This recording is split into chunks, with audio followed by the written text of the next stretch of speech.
नमस्कार आदाब दोस्तों। तो चलिए आज हम फिर लाए हैं देश दुनिया की तमाम छोटी बड़ी ब्रेकिंग न्यूज़। तो खबरों को स्टार्ट करने से पहले आपसे छोटी सी रिक्वेस्ट है दोस्तों, अगर चैनल पर नए हैं तो चैनल को सब्सक्राइब करें, नोटिफिकेशन को ऑन करें और वीडियो को लाइक करें, अपने दोस्तों में ज़्यादा से ज़्यादा शेयर करें। तो बढ़ते हैं खबरों की। आपको बता दें दोस्तों, ओडिशा के मुख्यमंत्री नवीन पटनायक ने सोमवार को मुंबई में रिलायंस इंडस्ट्रीज के MCD मुकेश अंबानी से मुलाकात की। ओडिशा सरकार द्वारा जारी बयान के मुताबिक मुख्यमंत्री ने निवेश गंतव्य के रूप में ओडिशा की ताकत और राज्य में रिलायंस इंडस्ट्रीज लिमिटेड के भविष्य की निवेश योजना पर चर्चा करने के लिए मुकेश अंबानी से मुलाकात की। सीएम पटनायक ने भी इस मुलाकात की तस्वीरें अपने ट्विटर हैंडल पर शेयर की। इसके साथ ही उन्होंने लिखा, मुंबई में रिलायंस इंडस्ट्रीज के MD मुकेश अंबानी से उड़ीसा इन्वेस्ट मीट में शानदार मुलाकात हुई। उन्हें उड़ीसा में निवेश के लिए आमंत्रित किया है। इस दौरान उद्योग क्षेत्रों में निवेश करने के लिए उड़ीसा ने अनुकूल वातावरण पर प्रकाश डाला। बता दें कि उड़ीसा सरकार लगातार उद्योगपतियों को राज्य में निवेश करने का ऑफर दे रही। निवेशकों को लुभाने के लिए सरकार द्वारा उड़ीसा इन्वेस्ट समिट का भी आयोजन समय समय पर किया जा रहा है।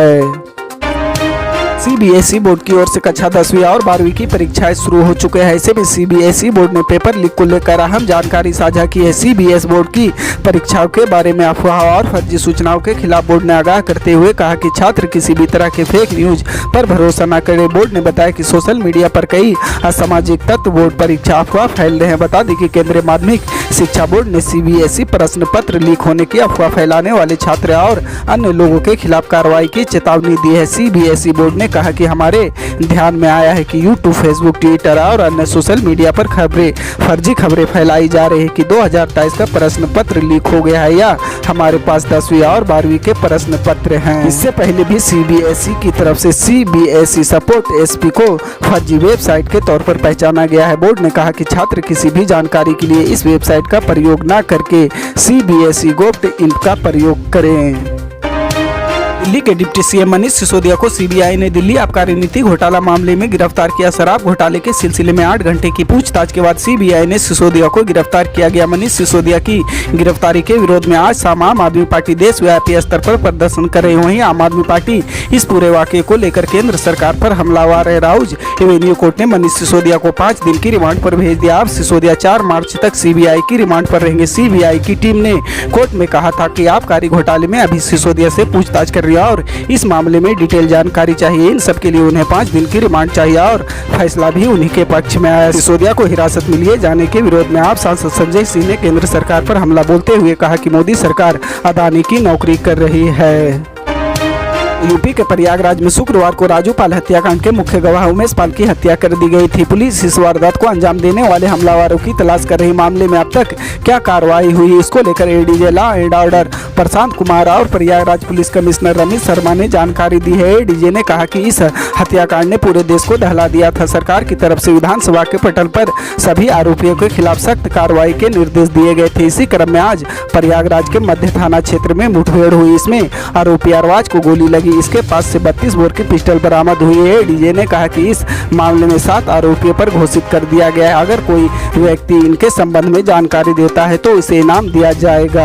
प्रयागराज पुलिस की कमिश्नर रमेश शर्मा ने बताया कि सोमवार को मुठभेड़ में मारा गया अरबाज पुत्र अफाक 50,000 का इनामी था। इसका आपराधिक इतिहास खंगाला जा रहा है। इस मुठभेड़ में SHO को चोट आई है। प्रधानमंत्री नरेंद्र मोदी ने कर्नाटक के बेलगावी में प्रधानमंत्री किसान सम्मान निधि की 13वीं किस्त जारी की। इस दौरान उन्होंने 2,700 करोड़ रुपए से अधिक के मूल बहु विकास परियोजनाओं की आधारशिला रखने के साथ ही पुनर्विकास बेलगावी रेलवे स्टेशन भवन को राष्ट्र को समर्पित किया। उन्होंने कार्यक्रम को संबोधित करते हुए कहा कि आजकल हमारे देश में कर्नाटक में स्टार्टअप की बहुत चर्चा होती है, मगर हम देखें तो बेलगावी में तो 100 साल पहले ही स्टार्टअप की शुरुआत हो गई थी और तभी से बेलगावी अनेक प्रकार की उद्योग के लिए इतना बड़ा बेस बन गया है। प्रधानमंत्री नरेंद्र मोदी ने कहा कि आज जिन परियोजनाओं को लोकार्पण और शिलान्यास किया गया उनमें बेलगावी की विकास में नई गति आएगी। सैकड़ों करोड़ रुपए की परियोजनाओं को कनेक्टिविटी, पानी की व्यवस्था से जुड़े हैं। आप सभी को इन विकास की परियोजनाओं के लिए बहुत बहुत बधाई देता हूँ। तो झारखंड के मुख्यमंत्री हेमंत सोरेन ने दिल्ली के उप मुख्यमंत्री मनीष सिसोदिया की गिरफ्तारी को लेकर केंद्र की भाजपा ने सरकार पर निशाना साधा। उन्होंने इसे लोकतांत्रिक रूप से निर्वाचित राज्य सरकारों को दबाने का एक और प्रयास बताया। CM सोरेन ने कहा कि रविवार को दिल्ली में सिसोदिया की गिरफ्तारी निराशाजनक है। उन्होंने एक ट्वीट में कहा कि लोकतांत्रिक रूप से चुनी गई राज्य सरकार पर हमला करने और उनकी आवाज को दबाने का यह एक और प्रयास है जो विशेष रूप से हाशिए के लोगों और उनके मुद्दों के लिए कड़ी मेहनत कर रहे हैं। उन्होंने केंद्र पर गैर भाजपा शासित शासित राज्य में सरकारों को अस्थिर करने के लिए सभी केंद्र बलों का इस्तेमाल करने का आरोप लगाया। सोरेन ने केंद्र पर भी कटाक्ष करते हुए कहा कि पूरा देश देख रहा है कि क्या हो रहा है। लोग समझते हैं जो कुछ हो रहा है वह लोकतंत्र के लिए अच्छी नहीं है।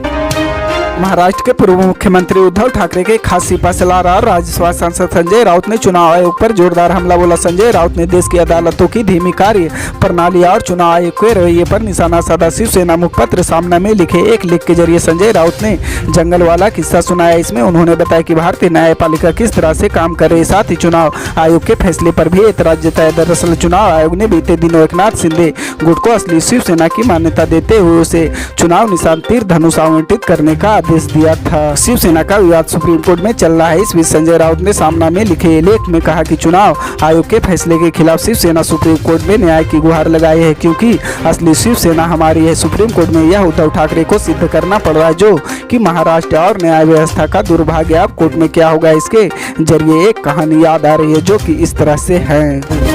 पल पल की अपडेट जानने के लिए जुड़े रहे आप न्यूज के साथ। मिलते हैं अगली बड़ी खबर में।